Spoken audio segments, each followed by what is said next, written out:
ఓం గం గణపతియే నమః. స్వర్ణలక్ష్మి నమస్తే అస్తు. పరబ్రహ్మ స్వరూపిణి రాజ్యం దేహి ధనం దేహి సర్వకామాంచ దేహి మే. ప్రతి ఒక్కళ్ళకి స్వర్ణలక్ష్మి అమ్మవారు బ్రహ్మ జ్ఞానాన్ని ఇవ్వాలని, తద్వారా ప్రతి ఒక్కళ్ళు ప్రతి నిమిషము చక్కగా నవ్వుతూ హ్యాపీగా ఉత్సాహంగా ఉండాలని, అలానే కొన్ని సందర్భంలో మనకు నచ్చినవి వస్తాయి, కొన్నిసార్లు కొంచెం లేటుగా రావచ్చు. అలానే మనకు నచ్చిన వాళ్ళు కొన్నిసార్లు మన దగ్గర ఉండవచ్చు, కొన్నిసార్లు దూరంగా ఉండవచ్చు. ప్రతి సందర్భంలో కూడా ప్రతి ఒక్కళ్ళు చక్కగా నవ్వుతూ హ్యాపీగా ఉండాలని, ఉత్సాహంగా ఉండాలని, అలానే మనస్తత్వం మనకి అమ్మవారు ఇవ్వాలని చెప్పేసి మనం కోరుకుందాం.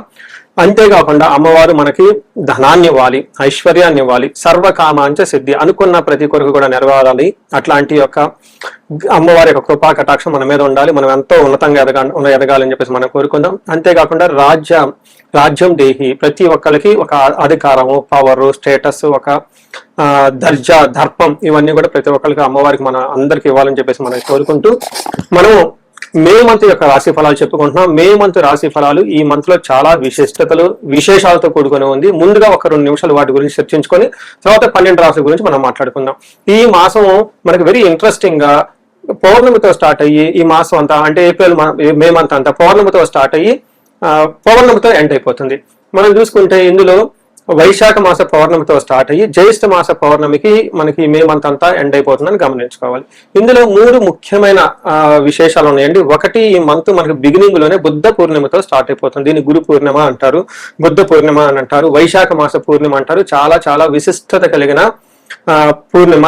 పర్టికులర్ గా గురువుకు సంబంధించి, చంద్రుడికి సంబంధించి ఎవరైనా కనుక దోషాలు ఉంటే ఆ రోజున మెడిటేషన్, ధ్యానం చేస్తే చాలా బాగుంటుంది. కొన్ని వైష్ణవ టెంపుల్లో విష్ణుమూర్తికి కళ్యాణ మహోత్సవం కూడా జరుపుతూ ఉంటారు. చాలా చోట్ల జాతరలన్నీ జరుపుతూ ఉంటారు. ఒక వెరీ ఇంట్రెస్టింగ్, చక్కగా బాగా ఎంజాయ్ చేయవలసిన పౌర్ణమి వైశాఖ మాస పౌర్ణమి. తర్వాత మనకి 12 తారీఖు హనుమత్ జయంతి ఉంది. ఇది చాలా చాలా ముఖ్యం. పర్టికులర్ గా ఏలినాటి శని ఎవరికైతే ఉంటుందో, తర్వాత కుజ దశ, కుజుడు అనుకూలంగా ఎవరికైతే ఉన్నారో వీళ్ళు ఈ హనుమత్ జయంతిని చక్కగా జరుపుకోవాలని నేను కోరుకుంటున్నాను.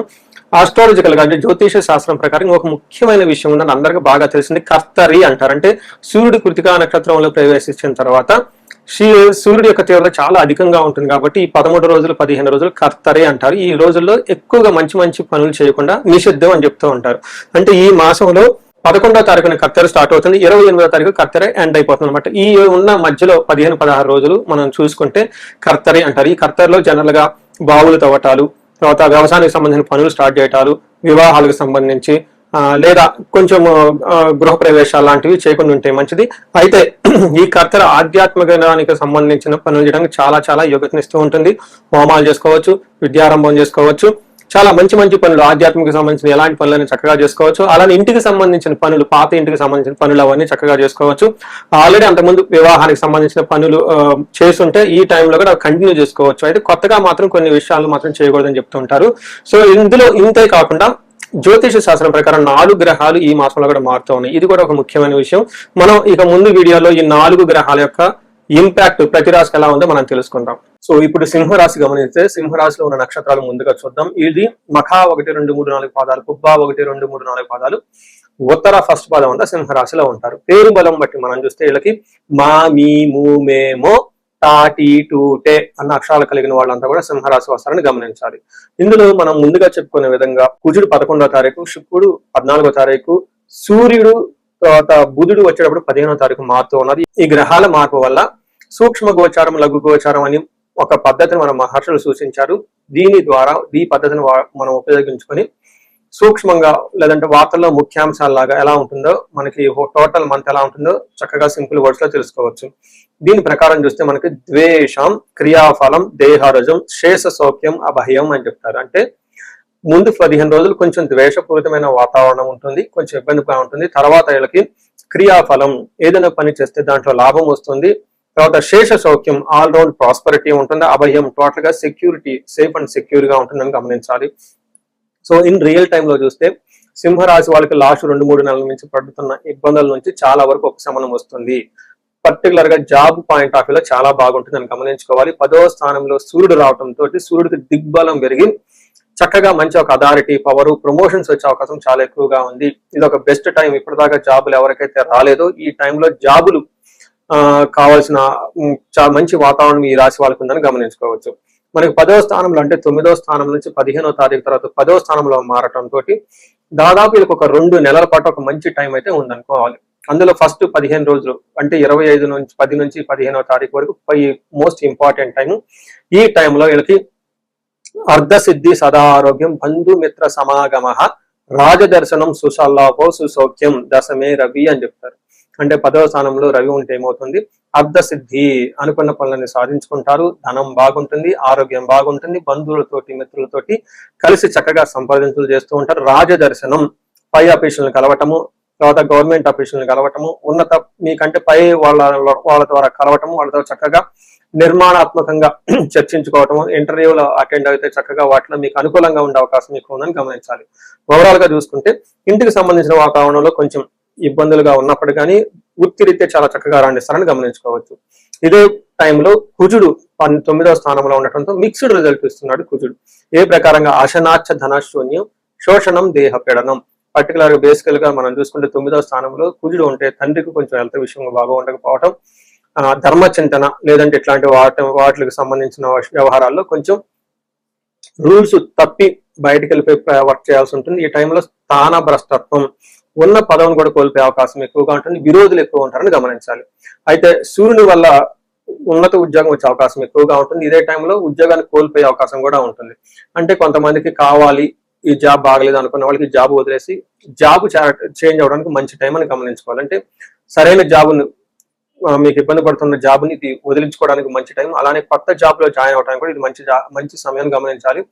తర్వాత విపరీతమైన ఎక్స్పెండిచర్ ఎక్కువగా ఉంటుంది మీకు, అంటే ఓవర్ ఎక్స్పెండిచర్, ఎంత ఖర్చు పెట్టాలో అంత ఖర్చు పెట్టకుండా విపరీతంగా ఖర్చు పెట్టే అవకాశం ఉంటుంది. మీకు అనుకూలంగా శత్రువులు కూడా ఇబ్బందులు పెడతారని గమనించవచ్చు.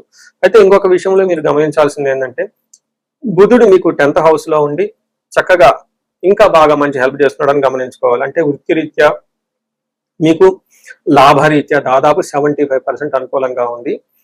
ఒక కుజుడు మాత్రం ఇబ్బంది పెడుతూ ఉన్నాడు, అది కొంచెం ఒక 25% జాగ్రత్తగా ఉంటే సరిపోతుంది. అది ముందు శుక్రుడు వీళ్ళకి 11వ స్థానంలో ఉంటే ఏమవుతుంది, మనకి ఏం చెప్తారంటే పుష్టిం కాంతిం తదా కీర్తి ఇష్ట సిద్ధి కార్య సాధనం క్షీరాన్న భోజనం కుర్య చక్రే ఏకాదశే ఫలం అంటారు. అంటే శుక్రుడు 11వ స్థానంలో ఉంటే పుష్టిం, శారీరకంగా చాలా పుష్టిగా ఉంటారు, కాంతివంతం కదా ఉంటారు, ఇష్ట కీర్తి ప్రతిష్టలు పెరుగుతూ ఉంటుంది, ఇష్ట సిద్ధి కార్యసాధకం. మీరు కనుక ఏదైనా కనుక ఈ టైంలో సాధించుకోవాలనుకుంటే ఒక బెస్ట్ టైంలో ఉన్నారని గమనించుకోవచ్చు. చక్కగా స్వీట్లు, తర్వాత మంచి భోజనం చేస్తూ హ్యాపీగా ఉండే టైం ఉంటుంది. పిల్లలకు సంబంధించిన వ్యవహారాల్లో కొంచెం కన్ఫ్యూజన్ గురయ్యే అవకాశం ఉంటుంది. అంటే ఏ సీట్లో ఎక్కడ ఎందులో జాయిన్ అయితే బాగుంటుంది, అకాడమిక్స్ ఎలా ఉంటుంది, ఏంటి, వీటికి సంబంధించి ఏ స్కూల్లో వేస్తే బాగుంటుంది అన్న విషయాల్లో కొంచెం ఏమంటారు ఆందోళనకరంగా ఉండే అవకాశం ఉంటుందని గమనించుకోవాలి. మీరు ఇందులో ఈ రాశిలో ఉన్న వాళ్ళకి నక్షత్రం ప్రకారం చూస్తే మనకి అంగగోచారము అన్న ఒక కాన్సెప్ట్ ని మహర్షులు ఇచ్చారు. ఈ కాన్సెప్ట్ ద్వారా ఒక్కొక్క నక్షత్రానికి కూడా ఎలా ఉంటుందో మనం తెలుసుకోవచ్చు. ఇందులో భాగంగా మఖా నక్షత్రం వాళ్ళకి వస్త్రలాభము క్షేమము అని బాగా చూపిస్తుంటుంది. పరవాసము, కొన్ని రోజులు అవుట్ ఆఫ్ స్టేషన్ వెళ్లే విధంగా వెకేషన్కి వెళ్ళి ఇంటి నుంచి దూరంగా ఉండే అవకాశం ఎక్కువగా ఉంటుంది. వీళ్ళకి శారీరకంగా హెల్త్ కొంచెం డిస్టర్బ్ ఉన్నప్పటికీ ఉంటుంది. దీనితో పాటు అతిగా భయపడే అవకాశం ఎక్కువ ఉంటుందని గమనించుకోవాలి. ఈ అతిగా భయపడే అవకాశం కూడా కుజుని వల్ల ఉంటుంది అంటే అని గమనించుకోండి. తర్వాత పూర్వ పాల్గొనే నక్షత్రం వాళ్ళకి వస్త్రలాభం ఉంటుంది, క్షేమంగా ఉంటారు, లాభప్రదంగా ఉంటారు. వీళ్ళు పరవాసము, కొన్ని రోజులు అవుట్ స్టేషన్ వెళ్ళి లాంగ్ ట్రావెల్ చేసే అవకాశం ఎక్కువగా ఉంటుంది, వెకేషన్కి వెళ్ళే అవకాశం ఎక్కువగా ఉంటుంది. దీనితో పాటు దరిద్రము, దేహ పీడనము, అంటే సయానికి ఫైనాన్షియల్ క్రైసిస్ వస్తూ శారీరకంగా ఇబ్బంది పడే అవకాశం ఉంటుందని గమనించాలి. ఉత్తర పాల్గొని నక్షత్రం వాళ్ళకి లాభప్రదంగా ఉంటుంది, వస్త్రలాభం ఉంటుంది, రాజ్యలాభం ఉంటుంది. తర్వాత వీటితో పాటు కొంచెం హెల్త్ కాంప్లికేషన్స్, ఫైనాన్షియల్ గా ఇబ్బంది పడే అవకాశం ఉందని గమనించాలి. సో చూశారు కదండి, ఉత్తర ఫాల్గుని నక్షత్రం వాళ్ళకి గురువు లత్తా ఉండటంతో వీళ్ళకి పశు నాశనం, అంటే మనకి వ్యవసాయం చేసేవాళ్ళు, అగ్రికల్చర్ రిలేటెడ్ ఎవరైనా ఉంటే వాళ్ళకి కావాల్సిన పశువులు కానీ వాటి నుంచి సరైన సపోర్ట్ రాకుండా ఇబ్బంది పడే అవకాశం ఉంటుంది. సిటీల్లో ఉన్న వాళ్ళు, ఫారిన్ లో ఉన్న వాళ్ళు, వాళ్ళకి కావాల్సిన కార్లు కానీ బంగ్లాలు, లేదంటే సపోర్టింగ్ స్టాఫ్ ఎవరైనా అంటే వీళ్ళకి సరైన సపోర్ట్ లేకుండా ఉండే అవకాశం ఉంటుంది. ముఖ్యంగా వీళ్ళకి పూర్వ పాల్గొనే ఉత్తరాయణ అశ్విని నక్షత్రం వాళ్ళకి chest related problems, gastritis related problems, over hydration అయ్యే డీహైడ్రేషన్ అయ్యే అవకాశం ఎక్కువగా ఉంటుంది. ఎక్కడైనా కనుక మీకు చెస్ట్ పట్టుకున్నట్లు కంజెస్టెడ్ గా ఉంటే కొంచెం ఎక్కువగా రిస్క్ తీసుకోకుండా జాగ్రత్తగా హాస్పిటల్కి వెళ్ళి ఇమీడియట్ గా చూపించుకోండి. తర్వాత మెయిన్ డైట్ ఎక్కువగా చేస్తే చాలా మంచిది ఈ టైంలో, ఎందుకంటే సమ్మర్ కాబట్టి జావ తాగటం, కూల్ గా ఉండే ఐటమ్స్ తిరగటం, సన్ లైట్ కి కొంచెం అందరూ కృతికా నక్షత్రం చాలా బాగుంటుంది, ఎండ తీవ్రత కాబట్టి ఇవన్నీ చక్కగా గమనించుకొని ఉండాలని కోరుకుంటున్నాను. ఈ సింహరాశి వాళ్ళకి ఏలినాటి శని యొక్క ప్రభావం ఎక్కువగా, ఈ సింహరాశి వాళ్ళకి అష్టమ శని ప్రభావం ఎక్కువగా ఉండటం తోటి అనుకున్న పనులు కాకుండా ఇబ్బంది పడుతూ ఉండే అవకాశం ఉంటుంది. అయితే ఈ రాశితో పాటు వీళ్ళతో పాటు ధనుసు రాశి వాళ్ళు ఉన్న, కుంభరాశి వాళ్ళు ఉన్న, మీనరాశి మేషరాశి వాళ్ళు ఉన్న ఇంట్లో గొడవలు ఎక్కువ అయ్యి పరిస్థితులు వీళ్ళు ఏమంటారు వీళ్ళు మేనేజ్ చేయడానికి ఇబ్బంది పడుతూ ఉండే అవకాశం ఉంటుంది. అలాంటి వాళ్ళు ఎవరినంటే టోటల్ కుటుంబ సభ్యులు మాత్రం ఒకసారి జాతకం చూపించుకొని రెమెడీస్ కామన్ గా చేసుకుంటే చాలా బాగుంటుంది. ఈ రాశి వారికి ముఖ్యంగా ఎవరైతే ఏజ్ 35 నుంచి 45 మధ్యలో ఉన్నారో వాళ్ళకి ఒక రీసెర్చ్ గ్రూప్ లాగా స్టడీ చేస్తున్నాను నేను. ఎవరికైనా గనక ఆర్థికంగా ఇబ్బందులు పడిపోతూ ఉంటే స్వర్ణలక్ష్మి విశేష హోమం అని ఉంటుంది, దాన్ని చక్కగా జరిపించుకోండి. తద్వారా మీకు బహుముఖ ఆదాయము వనరుల ద్వారా వచ్చే అవకాశం ఉంటుంది. మల్టీ సోర్సెస్ ఆఫ్ ఇన్కమ్ వస్తుంది. అంతేకాకుండా భార్యాభర్తల మధ్య చాలా చక్కగా అన్యోన్యంగా ఉండాలి, అభివృద్ధి జరగాలనుకున్నప్పుడు అన్యోన్య దాంపత్య పాశుపత అభిషేకము లేదా విశ్వావసు గంధర్వరాజ అభిషేకం అనేది దాన్ని చక్కగా జరిపించండి. అంతేకాకుండా చాలా సార్లు మేము చండీ హోమాలు ఎక్కువ జరిపిస్తూ ఉన్నాము. లాస్ట్ మంత్ చూసుకుంటే చాలా చండీ హోమాలు చేస్తాము. ప్రతి ఒక్కళ్ళు కూడా శత్రు బాధలు ఉన్నా, లేదంటే కోర్టు వ్యవహారంలో సరైన అటిడ్ కాకుండా మధ్యలో ఆగిపోతున్న, మీరు ఆఫీసుల్లో ఒక మంచి మేనేజర్ లెవెల్ పొజిషన్ లో ఉండి సీనియర్ పొజిషన్ లో ఉన్న, మీ మీద ప్రమోషన్ రాకుండా అడ్డుపడుతున్నా, వేరే వాళ్ళు మీకు కావాలని ఇబ్బంది పెడుతున్నా కానీ ఇలాంటి వాళ్ళు చండీ హోమం చేయించుకున్నా, అలానే రాహు దశ ఎవరికైతే నడుస్తుందో వాళ్ళంతా రాహు అంతర్దశలో వాళ్ళు ఉన్నారో చండీ హోమం చేయించుకుంటే చాలా బాగుంటుంది. అంతేకాకుండా ఇది పిల్లలకి అకాడమిక్ టైం కాబట్టి మనకి విద్య బాగా రావడానికి మనకి 3 రకాల దేవతలను ఉపాసన చేస్తూ ఉంటారు జనరల్ గా. హయగ్రీవ స్వామి, మేధా దక్షిణామూర్తి, నీలా సరస్వతి. మీ యొక్క ఇండివిజువల్ యొక్క జాతకం చూపించుకొని ఒక్కసారి ఆ యొక్క మీ యొక్క జాతకానికి అనుగుణంగా ఏ దేవతలకు సంబంధించిన ఉపాసన చేస్తే బాగుంటుంది, ఆరాధిస్తే బాగుంటుందో తెలుసుకొని తద్వారా ఆ యొక్క దేవతలకు పర్టికులర్ మేధా దక్షిణామూర్తికి మూలమంత్ర జపము, హోమము, దానాలు ఇవన్నీ చేసుకుంటే ఉంటే అకాడమిక్స్ లో పెర్ఫార్మెన్స్ వచ్చే అవకాశం ఎక్కువ ఉంటుంది.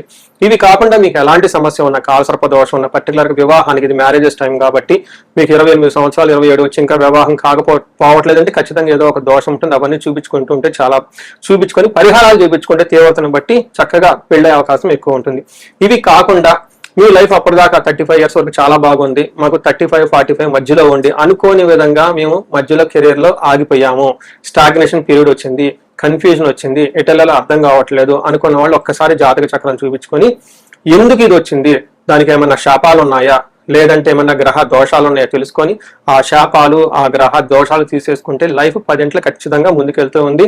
ఇంకా ఒకటి, ఎవరికైతే ఏలినాటి శని, అర్ధాశ్రం శని, తర్వాత అష్టమ శని నడుస్తూ ఉందో వాళ్ళందరూ కూడాను చక్కగా సంపూర్ణ శాంతి పూజలు చేయించుకోవాలని చెప్పేసి, మీకు ఎలాంటి సమస్య ఉన్నా కానీ దానికి చక్కటి పరిష్కారం ఉంది. ఎలాంటి కన్ఫ్యూజన్ ఉన్నా దానికి పరిష్కారం మీ జాతకంలోనే ఉంది. చక్కగా పరిష్కారాలు చేసుకొని మీరు జీవితంలో 10 గంటలు ముందుకు ఎలా ఎదగాలని, మీకు అష్టైశ్వర్యాలు కలగాలి, భోగభాగ్యం కలగాలి, చక్కగా సమాజంలో ఉన్నతంగా ఉండాలని చెప్పేసి నేను కోరుకుంటున్నాను. నమస్తే.